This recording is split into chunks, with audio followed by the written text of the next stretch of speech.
நாகம்மாவா? நாகம்மா என்ன இருந்தாலும் நீதான் எங்க வீட்டு தெய்வம். அந்த சிவலிங்கத்துக்கு தீர்ப்பு கொடுத்து அவன் சாகுற மாதிரி பண்ணிருக்க. அவன் செத்ததுக்கு அப்புறம் இந்த ஆசையை எல்லாம் எனக்கும் என் பிள்ளைங்களுக்கும் சேர்த்துட்டு சுவாமி. தர்மகர்த்தா இடத்துல உட்கார்ந்து தீர்ப்பளிக்க வேண்டிய என்னைக்கு பழி சொல்ல தாங்கிக்கிட்டேனோ அப்பவே என் நெஞ்சு வெடிச்சு செத்திருக்கணும். நான் பாவம் பண்ணவன், அதனால்தான் சாக.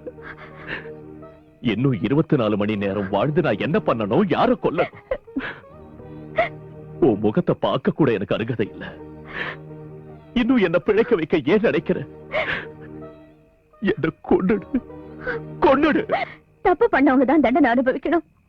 எந்த தப்பு பண்ணாதவங்க ஏன் சாகணும்? நந்தினியை நான் சாகடிக்கலையா? அது தப்பு இல்லையா? அதை காட்டிலும் பெரிய தப்பு பண்ணணுமா? நீங்க எந்த தப்பு பண்ணல.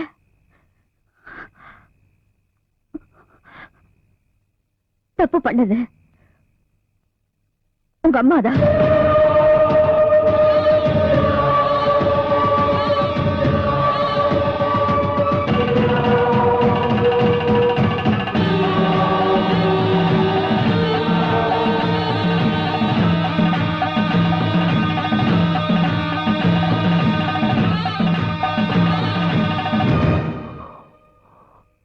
நாகலட்சுமி, இந்த விஷயத்தை இத்தனை நாளா நீ ஏன் சொல்லல?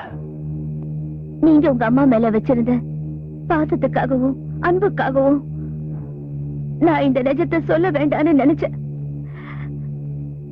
இந்த விஷயத்தை யார்கிட்டயும் நான் சொல்லக்கூடாதுன்னு நந்தினி சத்தியம் பண்ணி வாங்கியிருந்தா. ஆனா இன்னைக்கு நந்தினி உயிரோட இல்ல. அதனாலதான் நான் இந்த நிஜத்தை சொல்லிட்டேன். என்னங்க, இதையெல்லாம் நான் உங்ககிட்ட சொன்னதுக்கு தயவு செஞ்சு என்ன மன்னிச்சிருக்க. தயவு செஞ்சு என்ன மன்னிச்சிருக்க. என் கண்ணே, உனக்கு இந்த நிலைமை எப்போ வரக்கூடாது போ, எப்போ வரக்கூடாது. கொஞ்சமாவது பொறுப்பு வேண்டாமா? பெத்த மகனுக்கு இந்த தண்டனை கொடுக்கறதா? என்னால இதை தாங்க முடியலப்பா, என்னால தாங்க முடியல. நீ இல்லாம நான் எப்படி வாழறது? பரமேஸ்வரா, என் மகனை எழுந்துட்டு நான் எப்படி வாழுவேன்? ஏமா, நான் இல்லாம நீ வாழ மாட்டியா? பெத்த மகனுக்கு அப்பா கொடுத்த தீர்ப்பை உன்னால தாங்க முடியலையா? இந்த வார்த்தை உன் இதயத்துல இருந்து தான் வருதா, இல்ல வெறும் வாயிலிருந்து வருதா? சிவா, அம்மா, நாடகத்துல நடிக்கிறவங்கள தான் நான் பார்த்திருக்கேன். வாழ்க்கையில நாடகம் ஆடுறவங்களை முதல் தடவையா அதுவும் உன்னத்தான் பாக்குறேன். நான் பிறந்ததுல இருந்து தினமும் எத்தனை தடவை அம்மா அம்மானு கூப்பிட்டு இருப்பேன். அம்மானு கூப்பிட்டதுக்காவது கொஞ்சம் கொஞ்சம் பாசம் காட்டியிருந்தா இன்னைக்கு எனக்கு எந்த நிலைமை வந்திருக்காதுமா.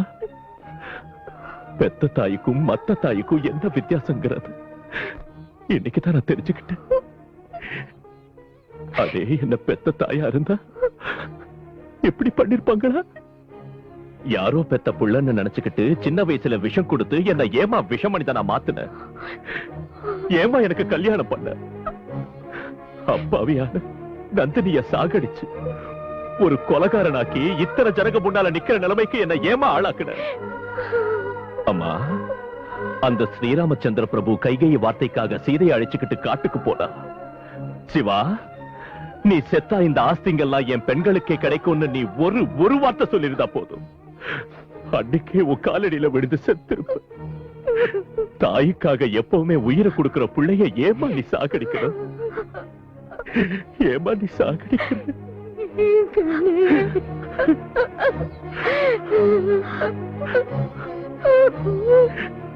எந்த சம்பந்தமும் இல்லாத எந்த பாவமும் பண்ணாத என் நாகலட்சுமிக்கு ஏமா இந்த தண்டனையை கொடுக்கிற?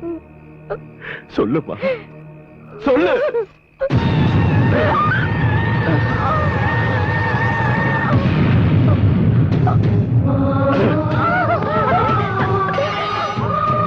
பிள்ளையான என் மகனை பாசத்தோட வளர்க்கறதுக்கு ஒரு தாய் வேணும்னு உன்னை நான் கல்யாணம் பண்ணிக்கிட்டேன். ஆனா நீ என்னடி பண்ண? ஒரு தாயா இருந்து அவனுக்கு பால் கொடுக்கறதுக்கு பதிலா பாஷாணத்தை கொடுத்துட்டீங்கடி.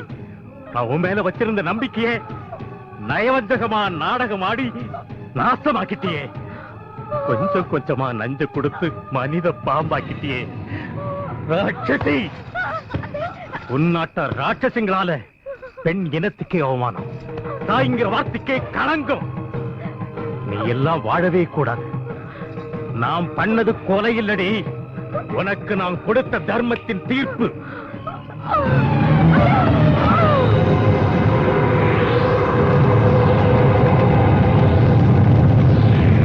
ஓம் ஹ்ரீம் ஹ்ரீம் ஸ்ரீம்.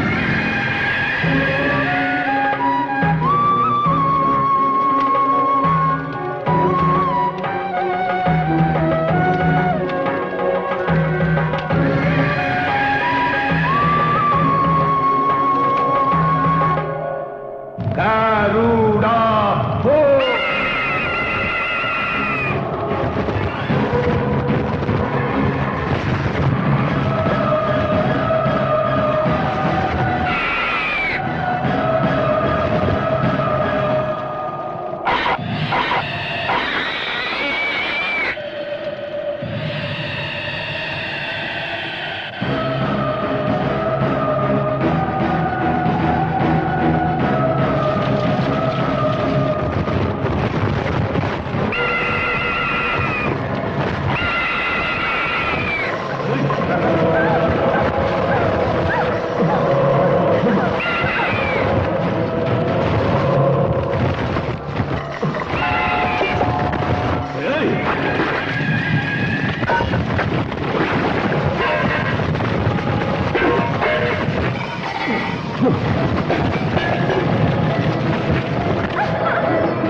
அம்மா தாயே, நீ பாம்புதானே நினைச்சு உன்னை கொல்றதுக்கு முயற்சி பண்ணி நாங்க பார்வை இழந்துட்டோம்.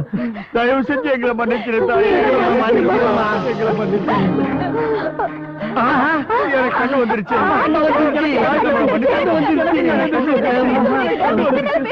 தப்பு செய்யறது சகஜம். ஆனா அதை நல்லா உணர்ந்து வருத்தப்பட்டு திருத்திக்கிறது மனித தன்மை. நம்பினோர் கெடுவதில்லை. இது 4 மறை தீர்ப்பு. எத்தனை கஷ்டங்கள் வந்தாலும் அதை போக்கி நன்மை பண்ணிருக்க. நீ எனக்கு மாங்கல்ய பிச்சு கொடுத்த. நீதான் எங்களுக்கு கண் கண்ட தெய்வம்.